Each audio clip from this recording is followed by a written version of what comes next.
안녕하세요. 붕어학교 303의 김진태입니다. 장마가 끝이 나고 있습니다. 유례 없이 가장 긴 장마였다고 하는데요. 우리 영남권은 유례 없이 비가 적은 마른 장마였다. 근데 중부지방에는 연일 물폭탄이었고 그리고 호남권에도 적지 않은 양의 비가 내린 것 같습니다만 영남권은 장마 시작하고 조금 내린 후로 거의 지나가는 소나기 정도에 의지해야 되는 메마른 그런 여름날을 지냈습니다. 내일 모레 정도면 장마가 끝이 난다고 하는데요. 영남권에서 기다려 가지고 지금 어떤 이 입지를 보기가 상당히 어려운 그런 상황이 되어 버렸습니다. 아주 산강 계곡지를 가지 않은 이상은 이 더위와 고수온 때문에 입지를 보기 어려운 상황, 그런 상황을 맞아서 제가 오늘 좀 멀리 나왔습니다. 제가 오늘 찾아온 곳은요, 호남권입니다.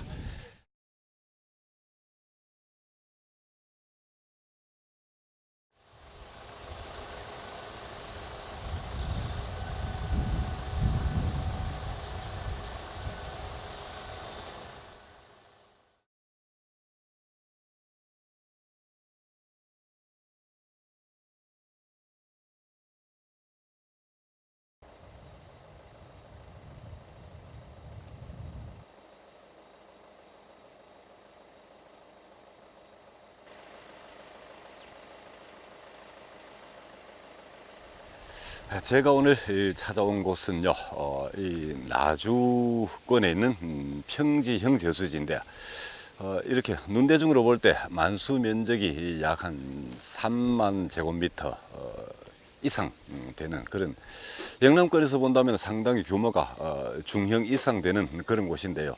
이곳에서는 이 정도면 아주 작은 저수지 정도로 보는 것 같습니다. 전역이 지금 이 마름에 덮여 있고 상위에는 갈대밭이 자리하고 있는 전형적인 평경 저수지인데, 영남권에서라면 지금 이런 저수지에서는 입지를 보기가 어렵습니다. 새물이 유입되고 있는 상황이 아니라면 입지를 보기가 어려운데, 이 고수온 때문이죠. 약간의 지나가는 정도 소나기가 어제 오늘 사이에 있었던 것 같습니다. 그래서 물 유입구 쪽으로 아주 소량의 어떤 유입수들이 있는 그런 상황일 뿐, 그 정도로 이 규모가 큰, 이 면적이 넓은 저수지 전체 어떤 수온에다가 변화를 주고 붕어의 활성도를 깨우기는 상당히 무리가 되지 않겠나, 제 개인적인 판단은 그렇습니다. 근데 이 행복한 낚시 나주 클럽 회원님들이 이 저수지를 지금 짚었는데요. 이분들 이야기는 현재 이 저수지 어떤 붕어의 활성도가 완전하게 살아있는 것으로 이렇게 판단을 하고 있는 것 같습니다. 지금 이 저수지를 보면은 이 제방권이 오히려 유망하게 보입니다. 연한 갈대가 발달해 있고 수면 안에는 마름이 덮여 있는데, 마름이 약간은 삭고 있는 상황으로 보입니다. 갈색이 많이 비치는 것이요. 약간만 사거드는 마름이라면 작업이 간단합니다. 수면 위에 구멍만 어느 정도 내주면은 줄기가 따라 나와주기 때문에 굉장히 이 작업하기가 간단하고, 그리고 또 이 찌를 세우기도 편하고 대물붕어를 끌어내기도 큰 문제가 없는 그런 상황. 그리고 옆으로 긴 데를 펼쳐 가지고 갈대가 끝나는 지점, 갈대 바로 앞쪽을 따라서 총총 찌를 세울 수 있는 그런 어떤 이 대편성을 하면은 이 제방권이 가장 유망하지 않을까, 그렇게 보이는데, 수심이 약 한 50에서 70 정도 되는 저 상류권을 계속 권유를 하고 있는데요. 저곳의 낚시 맛은 굉장히 좋겠죠. 마름이 이렇게 잘 깔려 있고 그 사이사이로 갈대가 발달해 있고 또 떼장도 보이는 것 같고, 그곳에다가 듬성한 공간들을 약간 헤집고 찌를 세운다면은 가장 맛나는 낚시를 할 수 있을 것 같고, 또 현직군의 판단일이 많지 아마 조항도 저쪽이 나을 것 같습니다. 그런데 문제는 저기서는 제가 즐기는 낚시를 하기에는 좋은데 여러분들께 보여드릴 거리가 별로 없는 것 같습니다. 연한 이 어떤 안절자리만 잡고 나면은 나머지는 그냥 자리를 짚어서 찌를 세워버리고 입질을 기다리면 되는, 낚시는 사라지고 고기만 있는 어떤 그런 이 영상 내용이 나오지 않을까, 제가 그 점이 걱정이 되는데요. 그래서 저는 그보다 조금 아래쪽에 붕어를 마중 나온 셈 치고, 고수원에 시달린 붕어를 좀 더 깊은 쪽으로 마중 나온 셈 치고 마름이 빼곡하게 들어차 있는 아주 작은 홈통, 약간의 홈통 지역, 그곳을 공략함으로써 어떤 이 마름을 약간 사가 내리기 시작하는 마름을 공략하는 법, 그것에 대해서 여러분과 함께 오늘 풀어나가는 그런 내용으로 꾸며볼까 합니다. 제자리에 들어가서 다음 순서를 진행하도록 하겠습니다.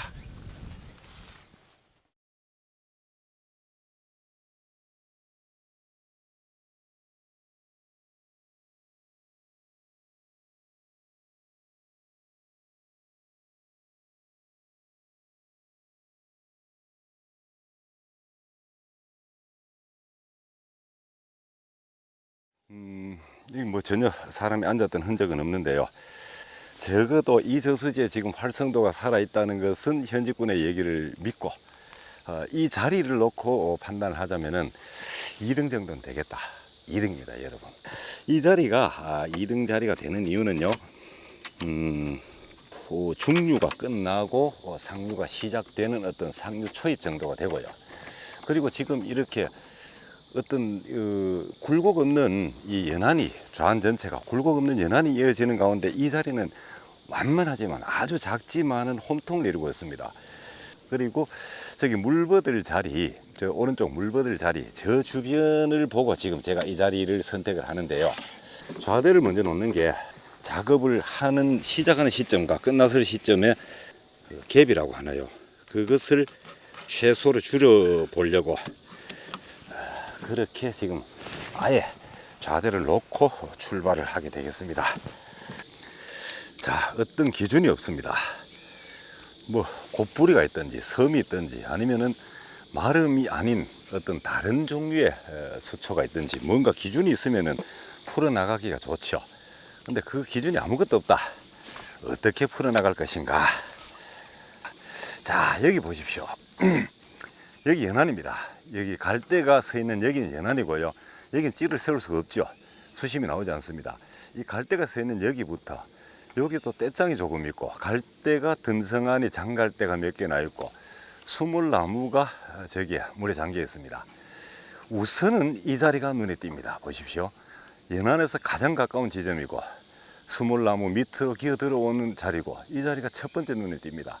이 자리가 눈에 띄고 그 다음에 또 하나, 자, 붕어가 고수원 때문에 연안으로 덜 붙는다. 그렇다면은 수물나무 이 끝나는 지점, 이 지점쯤이면은 수면 안으로 좀 더 마중을 나갔으니까 이 지점이 1번 자리에 어떤 입질 확률이 없을 때 2번 자리가 그 대안이 될 겁니다. 그래서 1번과 2번을 다 찌를 세우고 싶은데요. 1번과 2번을 찌를 세웠을 때 세상에 내 좋은 걸 다 가질 수는 없습니다. 하나를 가지면 하나를 버려야죠. 뭐를 버려야 되느냐. 그 다음에 보십시오. 여기에 떼장이 이렇게 나 있고요. 떼장 앞으로 이렇게 장갈대가 나 있습니다. 요 지점쯤이면 얼마나 좋겠습니까? 연안에서 거리도 적당하고 또 뒤쪽에 이 마른 밭과 또 뒤쪽에 떼장과 약간의 갈대, 이것이 잘 혼재된 자리. 이 자리는 정말 찌를 세우고 싶은 자리입니다. 근데 이 자리가 2번과 겹치게 되어 있습니다. 2번에다가 찌를 세우고 이 자리 또 세울 수는 없습니다. 대가 겹치니까요. 뭐를 버려야 될까요? 이게 이제 어떤 여러분이나 저나 낚시하는 본인이 선택을 해야 되는 그런 내용이 되겠죠. 저는 1번과 2번을 다 살리고요. 이 라인에서 약간 벗어나서 3번은 여기를 짚을 겁니다. 여기가 2번 자리보다는 붕어의 활성도가 살아있을 때, 아니죠, 3번으로 짚었던 이 3번 자리보다는 이 3번 자리가 조금 빠진다. 조건이 이 뒤에 이 떼장에서 이어져 나오는 이 뿌리, 분명히 여기는 약간의 언덕이 질 겁니다. 미세한 차이지만은. 그리고 이 떼장이 있다는 건 여기에 잔자갈이 흩어진 자리겠죠. 잔자갈의 앞쪽, 이 자리가 분명히 이 바깥쪽 수면 안쪽으로 더 들어가는 이 자리보다 훨씬 더 경쟁력이 있겠지요. 그런데 어쩔 수가 없습니다. 하나는 버려야 된다면 제가 먼저 짚은 3번을 버리고 이 3번을 살리도록 하겠습니다. 마름 작업을 들어갑니다. 마름을요, 자, 이렇게 빼곡한 이 마름 밭에 수초 낫이 좋으니까, 수초 제거기가 좋으니까 찔러 넣어 가지고 모조리 잘라 없애버리겠다. 렛지가 서는 곳에 감이 가로막고 있는 이 마름이란 마름은 모조리 없애버리겠다. 참 마름이 기가 막힐 노릇입니다. 그거 안 됩니다. 이 더위에 여러분들 그런 몸살 나고요. 젖히십시오. 지금 이렇게 마름 잎사귀를요, 이렇게 들고서 줄기가 온 방향, 뿌리가 있는 방향이겠죠. 그 방향으로 이렇게 뒤집어주면 됩니다. 옆에 있는 마름 더미에다 얹어주면 되는 거예요. 이걸 잘라낸다 생각지 마시고 이렇게 걸쳐준다. 옆에다가 젖혀주고 또 둘둘 굴려주면은 둘둘 굴리듯이 이렇게 해서 구멍을 확보를 하게 됩니다. 3번을 먼저 작업했습니다. 1번 자리입니다. 여기 1번 자리요. 제 기준으로 봤을 때 굉장한 어떤 기대감은 일지 않지만 이 1번 자리가요. 그렇지만 현직군의 어떤 얘기를 현직군이 주는 그 정보를 봤을 때 이 자리는 찌를 세워볼 필요가 있다. 너무나 익숙한 자리죠. 아마 여러분들 이런 자리는 익숙할 겁니다. 산란기라든가 가을 시즌이라든가 붕어의 활성도가 좋은 시기에 아마 여러분도 이런 자리 놓치지 않고 찌를 세우실 거니까 익숙한 지점이 되겠죠. 마름을 제가 뭔가 지금 다른 어떤 얘기를 하면서 마름 작업을 계속 이어가고 있는데요. 여러분 아마 이번 이 303 방송을 보시면서 마름을 다루는 법에 대해서 마름 잎사귀가 좀 더 커질 때, 좀 더 커서 무성할 때는 배추 잎사귀 정도 되죠. 그렇게 덩어리 큰 마름도 작업이 다 됩니다. 그 작업하는 방법은요, 지금 제가 하는 것과 똑같은 방법입니다. 전체를 번쩍 들지 마시고 반만 살짝 들어가지고 옆으로 전을 뒤집듯이 뒤집어 주시고, 뒤집기도 버거울 때는 굴려 주시라. 옆으로 굴려 가지고 옆에 있는 마름 잎사귀 위에다가 뒤집어서 걸쳐 놓으면은 오므라들지 않습니다. 하룻밤 정도는 이렇게 이 구멍이 유지가 되는 거죠. 이런 식으로 마름을 작업한다는 것, 그 점을 여러분께 오늘 꼭 보여드리고 싶어서 제가 현직군이 1등이라는 자리를 버리고 이 자리로 들어온 겁니다.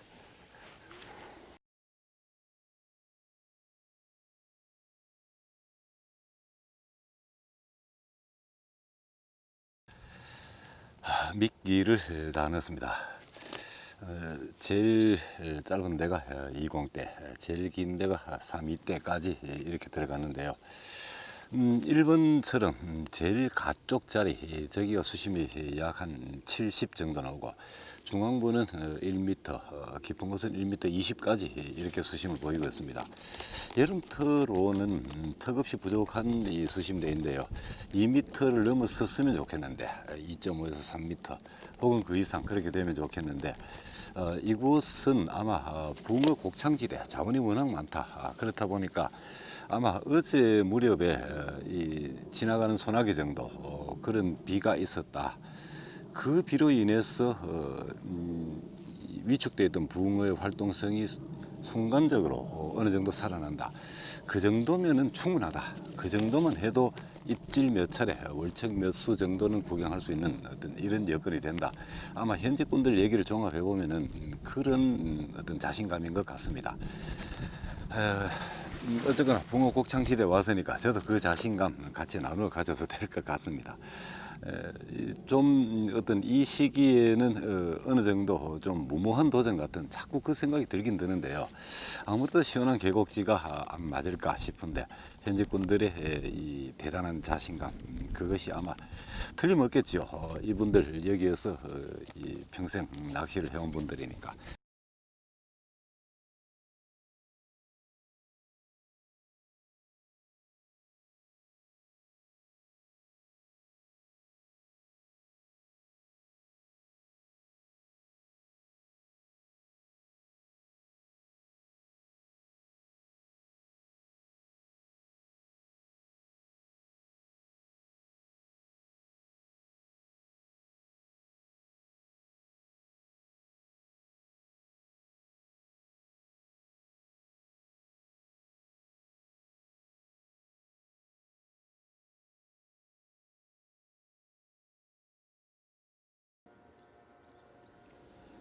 시청자 질문 문답을 소개드리는 시간입니다.